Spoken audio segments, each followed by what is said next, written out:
हायकोर्टाबद्दल मी काही बोलत नाही, पण सुप्रीम कोर्टात हे टिकणार नाही. सर, हे तिसरा प्रयत्न आहे सरकारचा. आधी पृथ्वीराज चव्हाणांनी केलं ते हायकोर्टात टिकलं नाही, फडणवीस सरकारने केलं ते सुप्रीम कोर्टात टिकलं नाही. आता तिसऱ्यांदा राज्य सरकार करते, ते करू शकतं का जर सुप्रीम कोर्टाने नाकारलेलं असेल, का ते केंद्रालाच अधिकार होता? नाही, तुम्ही कायदा काहीही करू शकता. तो कायदा जर का राज्यघटनेशी सुसंगत नसेल तर तो घटनाबाह्य ठरवण्याचा अधिकार सुप्रीम कोर्टाला आहे.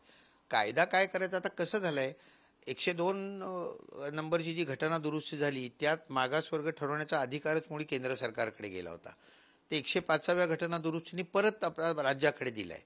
तेव्हा मागास कोण हे ठरवण्याचा अधिकार राज्याला आहे, आरक्षण देण्याचंही आहे, पण ते घटनेत बसेल अशा रीतीने द्यायला पाहिजे. ते घटनेत बसत नसेल, घटनेशी सुसंगत नसेल तर सुप्रीम कोर्टमध्ये येईल. नाही तर हा अधिकार राज्याला आहेच, तो कोणीच नाकारत नाही आहे. पण कुठलाही कायदा, केलेला कायदा किंवा कुठलीही एक्झिक्युटिव्हची ॲक्शन ही जर का घटनेच्याशी सुसंगत नसेल तर ती घटनाबाह्य ठरवली जाते आणि तो पूर्ण अधिकार फक्त सुप्रीम कोर्टाला आहे. सर, हे विधेयक आहे, त्यामध्ये सुप्रीम कोर्टाने जो निर्णय दिला होता मराठा आरक्षण नाकारताना, त्याचं थोडंसं उहापोह केलेला आहे. त्याचं सुप्रीम कोर्टाची मतं त्यात मांडण्यात आलेली आहे. त्यात म्हणलेलं आहे की मराठा समाज मागास सिद्ध होत नाही, किंवा मागच्या काही वर्षात तो जर मागास झाला असेल तर कसा झाला असेल त्याची निरीक्षणं आलेली नाही आहेत.